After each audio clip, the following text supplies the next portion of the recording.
आज हम बहुत व्यथित हैं। हमको पता नहीं चल रहा है हम आज कथा कहां से प्रारंभ करें। कल जो पहलगांव में बड़ी भयानक घटना घटी है, ये घटना पूरे विश्व को झकझोरने वाली घटना है। सिर्फ हिंदुओं का ही बद नहीं हुआ है, उसमें पूरी मानवता को नंगा करके गोली मार दी गई, पूरी मानवता को। विश्व पटल इस पर मौन रहेगा। रीजन मरने वाला हिंदू है, और जब हिंदू मरता है, चाहे बंगाल में मरे, कश्मीर में मरे, बांग्लादेश में मरे, कहीं भी मरे, हिंदू के मरने का दुख किसी को भी नहीं होता। थोड़ा बहुत हिंदू बातें करते हैं आपस में और फिर भूल जाते हैं। बात चली जाएगी, पुरानी हो जाएगी, 2 दिन बाद सब भूल जाएंगे। और इसलिए भी दुख नहीं है क्योंकि हम लोगों को लगता है हमारे परिवार में से तो कोई नहीं था। लेकिन हरियाणा के लोग इस बात को नहीं कह पाएंगे क्योंकि उसमें करनाल का एक युवा था जिसकी शादी 18 अप्रैल को हुई थी। और आज क्या अप्रैल है? 18 अप्रैल को जिसकी शादी हुई और 22 अप्रैल को वो समाप्त हो गया। यहां मुझे बता रहे थे कि यहां कुछ लोग उसकी शादी में गए थे और उस बच्ची पे क्या बीत रही होगी।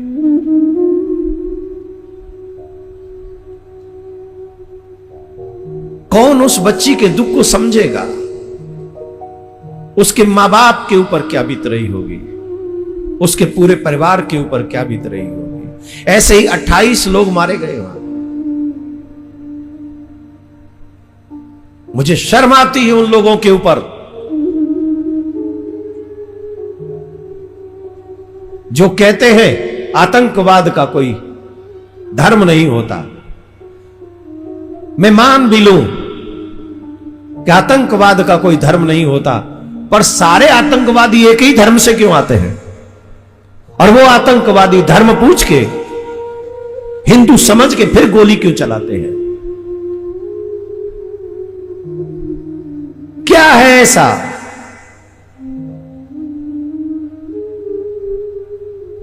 और तथा कथित कुछ सेकुलर लोग अभी भी कह रहे कि उसमें एक उसी धर्म का व्यक्ति मारा गया। अरे पापियों, किसी से मत डरो, कम से कम भगवान से तो डरो। किसी और को जवाब नहीं देना, भगवान को तो जवाब देना है। 27 मर गए, धर्म पूछ के मारे गए। जिसका पति मरा, उस बच्ची ने इस बात को बताया कि पूछा गया तुम कौन हो, कलावा देख के मारा गया, कपड़े उतार के देख के रीचेक करके मारा गया, और उसके बाद भी कहे तो एक मारा गया। अरे यहां दिल है कि नहीं? मानवता बची है कि नहीं? जमीर मर गया है क्या? इस इतनी बड़ी घटना पर अभी भी हम राजनीतिक रोटियां सेक रहे हैं? नहीं, अब बुद्ध की नहीं, अब युद्ध की आवश्यकता है। और ऐसे लोगों को मुंह तोड़ जवाब देने की आवश्यकता है जो अपने आप को पावरफुल समझते हैं। और मैं एक और बात बताए दे रहा हूं आप सभी को, सारे काम सरकार नहीं करेगी, हर काम पुलिस वाले नहीं करेंगे, हर काम हमारे ऊपर बैठे अधिकारी नहीं करेंगे। कुछ काम हमको भी करना चाहिए। अगर तुम थोड़ी भी मानवता बची हो तुम में, अगर तुम में थोड़ी भी हिंदुओं के प्रति निष्ठा बची हो, तो आज अपने इस धर्माचार्य की बात को मानो। कुछ नहीं कर सकते हो ना, तो एक काम अभी से करना शुरू करो, उनका आर्थिक बहिष्कार करना आज से प्रारंभ कर दीजिए। आज से, अभी से।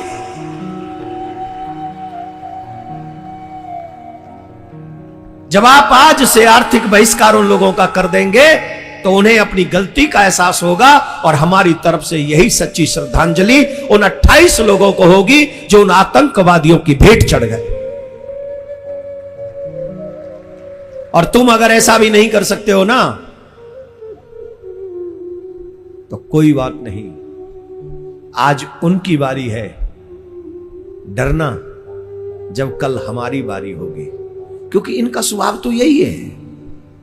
पाकिस्तान में भी उन्होंने यही मॉडल अपनाया, बांग्लादेश में भी यही मॉडल अपनाया, बंगाल में भी यही मॉडल अपनाया। अब कश्मीर में देख लो, पहलगाम में जो हुआ है यही मॉडल है।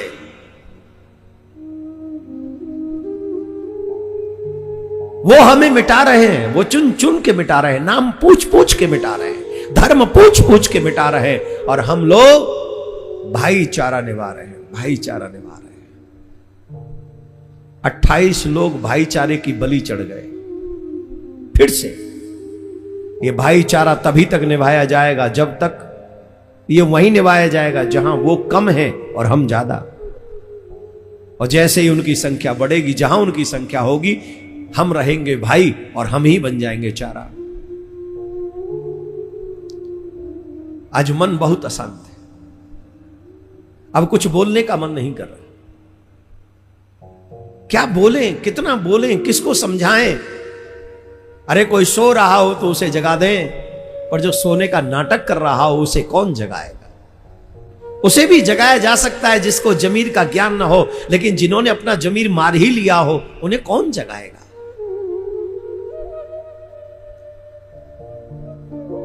मुझे तो हर सनातनी अपना लगता है। किसी एक को भी चोट पहुंचती है तो डायरेक्ट चोट यहां लगती है।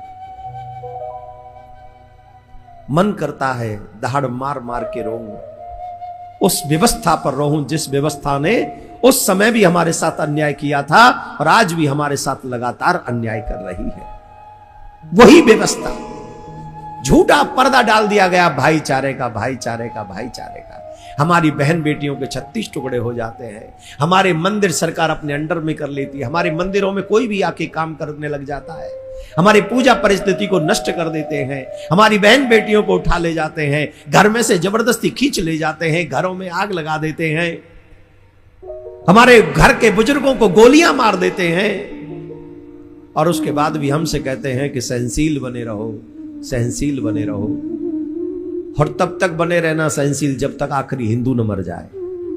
बने रहो सहनशील, बनो सहनशील, तब तक बने रहना जब तक आखिरी हिंदू मर न जाए।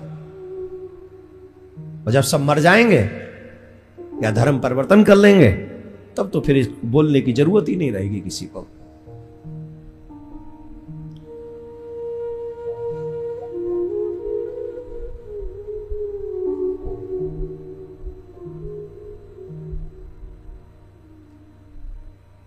राधे राधे। आइए हम मौन रहकर 1 मिनट उन लोगों की आत्मा के लिए, शांति के लिए प्रार्थना करें जिन लोगों के आतंकवादी हमले में प्राण चले गए। उनकी आत्मा के लिए हम भगवान से प्रार्थना करें। और एक प्रार्थना जरूर करना उन सेकुलर लोगों के लिए जिनको हिंदू के मरने पर दुख नहीं होता। उन हिंदुओं के लिए जो सेकुलर बन गए हैं, उनके लिए प्रार्थना करना, भगवान इनको भी सद्बुद्धि दे और इन्हें भी हमारा दुख दिखना चाहिए। जितनी भी देश में एजेंसियां हैं वो हमारा दुख देखना नहीं चाहती। बड़ी बड़ी एजेंसियां, कसाब को न्याय देने वाले लोग कृष्ण पर मौन हो जाते हैं। अब देखते हैं क्या सजा मिलेगी इन लोगों को और क्या बोला जाएगा इन देश की बड़ी बड़ी एजेंसियों के माध्यम से। मेरे मन में दुख है, इसलिए अभी कुछ बोल दूंगा भावावेश में तो, लेकिन आइए हम शांति 1 मिनट के मौन रखकर उनके लिए प्रार्थना करें जिनकी मृत्यु उन आतंकवादी हमले में हुई। ओम शांति।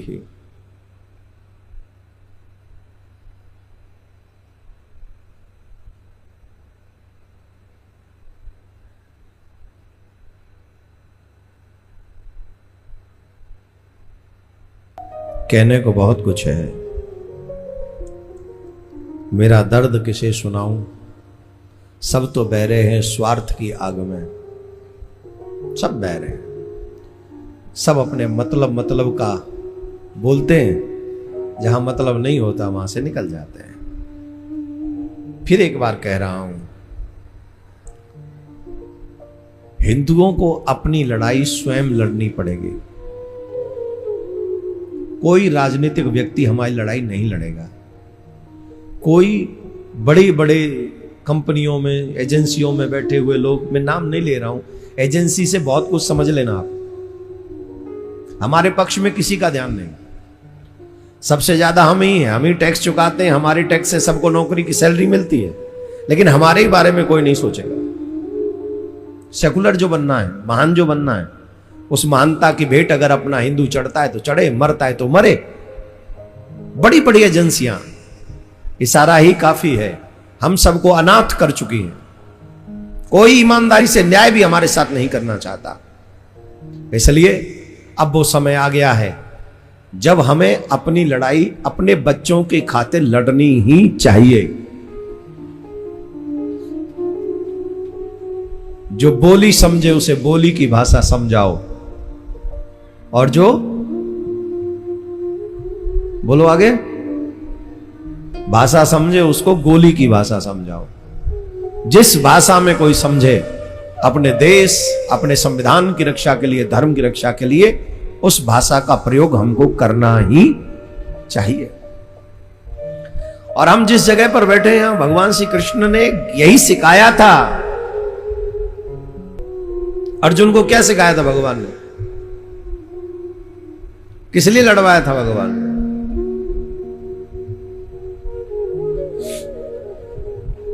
ये बात हमको भी बहुत जल्दी समझनी पड़ेगी, सीख लेनी चाहिए। जितना जल्दी समझ लोगे उतना ही अच्छा होगा।